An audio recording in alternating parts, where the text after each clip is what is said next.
কেউ কারা ফটকে স্ত্রী সন্তানকে শেষ বিদায় দিচ্ছেন, কারো হাত পা বাঁধা নিথর দেহ উদ্ধার হচ্ছে। ছাত্রলীগ নেতাকর্মীদের সময়টা এখন ভীষণ খারাপ যাচ্ছে। গণ অভ্যুত্থানের পর বহু ছাত্রলীগ নেতা বিভিন্নভাবে প্রাণ হারিয়েছেন। কেউ হারিয়েছেন বাবা মা ও স্ত্রী সন্তানকে। সবশেষ বাগেরহাট সদর উপজেলা ছাত্রলীগ সভাপতি সাদ্দামের স্ত্রী ও সন্তানের প্রাণহানি গোটা দেশে চাঞ্চল্য সৃষ্টি করেছে। স্ত্রী স্বর্ণালীকে ভীষণ ভালোবাসতেন সাদ্দাম। জেলে যাওয়ার পর ভূমিষ্ঠ হয়েছিল তার একমাত্র সন্তান। অথচ জীবনের সবথেকে প্রিয় দুজন মানুষকে চিরবিদায় দেওয়ার জন্য তিনি প্যারোলে মুক্তি পর্যন্ত পাননি। কারা ফটকে আনা হয়েছিল তাদের নিথর দেহ।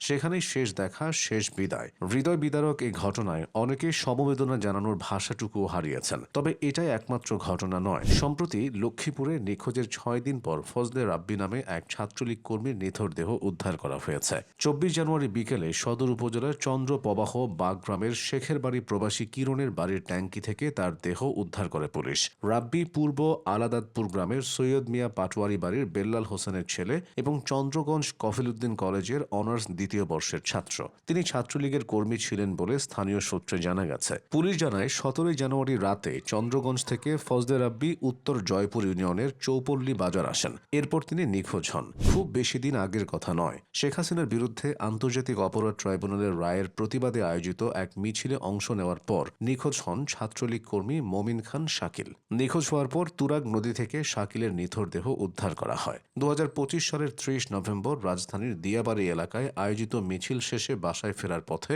শাকিলের আর কোনো খোঁজ পাওয়া যাচ্ছিল না। শাকিলের বাড়ি টাঙ্গাইল জেলার ধনবাড়ী উপজেলায়। তিনি ঢাকায় একটি বেসরকারি প্রতিষ্ঠানে ছোট পদে চাকরিরত ছিলেন এবং এর পাশাপাশি আওয়ামী লীগের বিভিন্ন রাজনৈতিক কর্মসূচিতে নিয়মিত অংশগ্রহণ করতেন। প্রাণহানির ঘটনা না হলেও সাম্প্রতিক আরেকটি ঘটনা বেশ আলোচনার তৈরি করেছে। জামিন পাওয়ার পরও বরিশাল সদর উপজেলার সাবেক ভাইস চেয়ারম্যান ও বরিশাল মহানগর ছাত্রলীগের সাবেক সভাপতি জসিম উদ্দিনকে জেলগেট থেকেই পুনরায় গ্রেফতার করেছে ডিবি পুলিশ। 22 জানুয়ারির সন্ধ্যায় বিভিন্ন মামলায় আদালত থেকে জামিন পাওয়ার পর বরিশাল কেন্দ্রীয় কারাগারের গেট থেকে তাকে আবার আটক করা হয়। পুলিশ সূত্রে জানা যায় জসিম উদ্দিন একাধিক মামলার এজাহারভুক্ত আসামি। 2024 সালের জুলাই মাসে সংঘটিত অভ্যুত্থান চলাকালে বরিশাল নগরীর সিএনবি রোড এলাকায় বিএনপি নেতাকর্মীদের উপর হামলা, বিএনপি কার্যালয়ে ভাঙচুর সহ বিভিন্ন ঘটনায় দায়ের হওয়া মামলায় তাকে গ্রেফতার করা হয়েছিল। পুলিশ জানিয়েছে এসব মামলার অন্যতম অভিযুক্ত হওয়ায় জামিনে মুক্তি পেলেও আইনগত প্রক্রিয়ার অংশ হিসেবে তাকে পুনরায় আটক করা হয়েছে। 2025 সালের 19 জুলাই রাতে চাঁদপুরের ফরিদগঞ্জে ইউনিয়ন ছাত্রলীগের সভাপতি শাহপরান আলম রাব্বি খানকে গ্রেফতার করে ফরিদগঞ্জ থানা পুলিশ।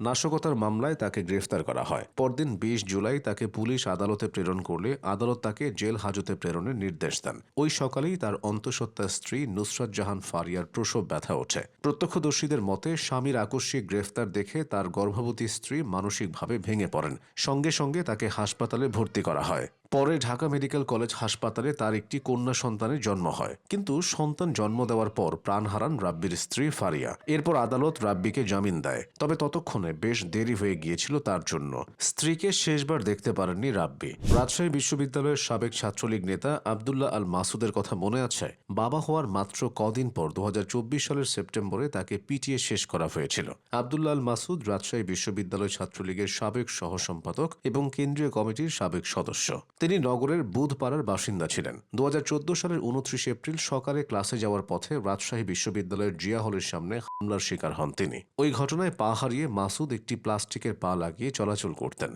গত 1.5 বছরের এই ঘটনাগুলো নির্মমতার দিক থেকে যেন একটি আরেকটির সাথে যুক্ত।